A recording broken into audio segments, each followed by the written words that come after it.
बिस्मिल्लाहिर्रहमानिर्रहीम। आप प्रोग्राम देख रहे हैं आज इफ्तिखार खट्टर के साथ। मेरे साथ मौजूद है थाना वेस्ट की रिहायशी आसिया।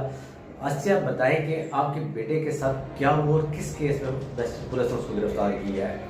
मेरे बेटे को पुलिस ने अगवा के केस में और गलत काम के केस में मेरे बच्चे को अगवा किया है इन लोगों ने। और मेरे बच्चे को किन लोगों ने आपके बेटे को गिरफ्तार करवाया? अजब खान ने, अजब, सरफराज और सतार ने। आपके बेटे पे क्या तशद्दुद किया गया है?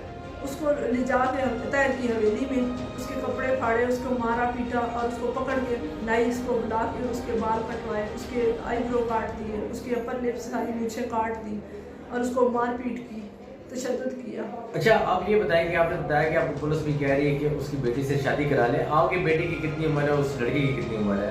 लड़की की 13-14 साल है और मेरे बेटे की 16 साल है। क्यों पुलिस ये रिश्ता करवाना चाह रही है ज़बरदस्ती? वो अपनी अजब और सरफराज पैसे दे के ये चीज़ करवाना चाह रहे हैं। अच्छा, उस बच्ची की जो वीडियो आई है उसमें वो दिखाया है कि वो बच्ची अकेली जा रही है, तो ये कहाँ से वीडियो आई है, किसकी वीडियो है? ये वीडियो तैर के कैमरे की है, उनके गोदाम की है। वो बच्ची खुद जा रही है ट्यूशन से छुट्टी लेके। हमें उसका क्या पुलिस आपके साथ कोऑपरेट नहीं कर रही? नहीं, कोऑपरेट मेरे बेटे के साथ तो उन्होंने कुछ नहीं किया, लेकिन उन्होंने उनको भी तो गिरफ्तार नहीं किया। जब मैंने पर्चा दिया है तो उन्होंने उनको कोई उसी वक्त गिरफ्तार नहीं किया। 3 दिन मैंने खुद देखा है थाने में वो अंदर पैर फिरते रहे हैं। उनको पूरी सहूलतें थी। आप हमारे प्लेटफॉर्म से कोई अपील करना चाहती तो हमारा प्लेटफॉर्म तहकीक न्यूज़ प्रोग्राम आज इफ्तिखार खट्टर में कोई आप अपील करना चाहें तो आप कर सकती हैं।